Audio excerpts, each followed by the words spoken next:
নমস্কার বন্ধুরা, আমি ভূপাল। আপনারা দেখছেন ভূপাল চন্দ্র বর্মন। আজকে আমি আপনাদেরকে জানাবো 2025 প্রাইমারি টেট নিয়োগের সুপ্রিম কোর্টের নির্দেশ অনুযায়ী কি নতুন নিয়মকানুন বেঁধে দিয়েছেন প্রাইমারি টেট। এই ধরনের চাকরির খবর এবং পশ্চিমবঙ্গের বিভিন্ন ধরনের নিউজের জন্য ভূপাল চন্দ্র বর্মন চ্যানেলটাকে সাবস্ক্রাইব করুন এবং ভিডিওটা ভালো লাগলে একটা লাইক করে দিবেন। তাহলে চলুন এর বিস্তারিতটা আমরা জেনে নেই। একটা প্রতিবেদন থেকে এটা নেওয়া হয়েছে, আপনারা দেখতেই পাচ্ছেন।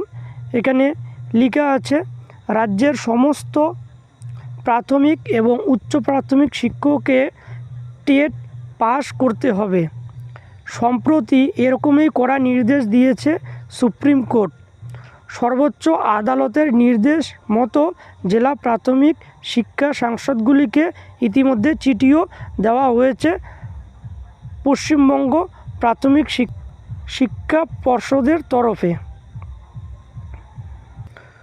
পরে দেখুন আবার বলা আছে, এদিকে যখন সুপ্রিম নির্দেশ মতো প্রয়োজনীয় পদক্ষেপ করেছে এ রাজ্য, তখন শিক্ষকদের টিচার্স কথা ভেবে বেশ কিছু রাজ্য সুপ্রিম কোর্টের নির্দেশ পুনর্বিবেচনার আর্জি জানিয়েছে।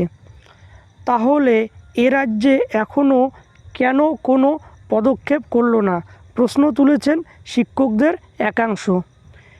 টেট বাধ্যতামূলক, সুপ্রিম কোর্টের নির্দেশকে অবস্থান রাজ্যের। টেট প্রাথমিক ও উচ্চ প্রাথমিকে টেট বাধ্যতামূলক হওয়ার নির্দেশ সামনে আসতেই নড়ে চড়ে বসেছে উত্তরপ্রদেশ, তামিলনাড়ু, কেরলের মতো রাজ্যগুলি। শিক্ষকদের চাকরি বাঁচানোর বিভিন্ন শিক্ষক সংগঠন আইনি পদক্ষেপ করেছে।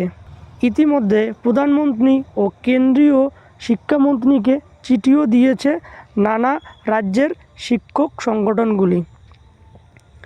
এদিকে শীর্ষ আদালত উত্তরপ্রদেশ সরকার 17 সেপ্টেম্বর রিভিউ পিটিশন দাখিল করেছে, যদিও সেখানে বেশ কিছু ত্রুটি রয়েছে, যা 3 নভেম্বরের মধ্যে সেগুলি সংশোধন করার সুযোগ রয়েছে সে রাজ্যের কাছে।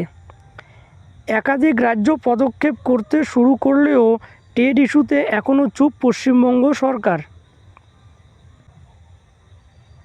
পরে দেখুন আরও বলা আছে, এ বিষয়ে শিক্ষানুরাগী ঐক্য মঞ্চের সাধারণ সম্পাদক কিঙ্কর অধিকারী বলেন, টেট সম্পর্কে সুপ্রিম কোর্টের রায়ের ফলে শিক্ষকদের চাকরি নিয়ে অনিশ্চয়তা সৃষ্টি হয়েছে। এর পরিপ্রেক্ষিতে রাজ্য সরকারকে উপযুক্ত পদক্ষেপ করতে হবে। সরকার যাতে এই রায়ের বিরুদ্ধে রিভিউ পিটিশন সহ প্রয়োজনীয় পদক্ষেপ করে, আমরা সেই দাবি রাখছি। ইতিমধ্যেই প্রধানমন্ত্রী, কেন্দ্রীয় শিক্ষামন্ত্রী এবং রাজ্যের মুখ্যমন্ত্রী, মুখ্য সচিব শিক্ষামন্ত্রীর উদ্দেশ্যে চিঠি পাঠিয়েছেন বলেও জানান কিঙ্কর বাবু। বঙ্গীয় শিক্ষক ও শিক্ষাকর্মী সমিতির সাধারণ সম্পাদক স্বপন মণ্ডল সংবাদ মাধ্যমকে দেওয়া সাক্ষাৎকারে বলেন, এ রাজ্যের শিক্ষকেরা এমনিতেই দুশ্চিন্তায়, তার উপর এই সিদ্ধান্ত তাদের ভবিষ্যৎ আরও অনিশ্চিত করে তুলেছে। শিক্ষক সংগঠনগুলি আইনি পদক্ষেপের কথা এখনও ভেবে উঠতে পারেননি, কিন্তু রাজ্যকে তো কিছু করতে হবে।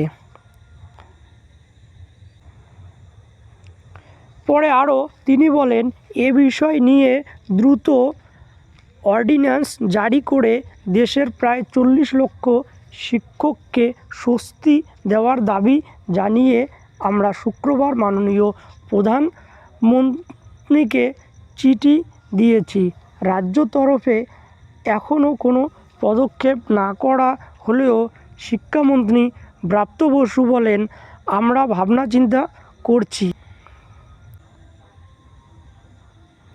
তার আগে নিয়ম কানুন ও বিধি খতিয়ে দেখতে হবে।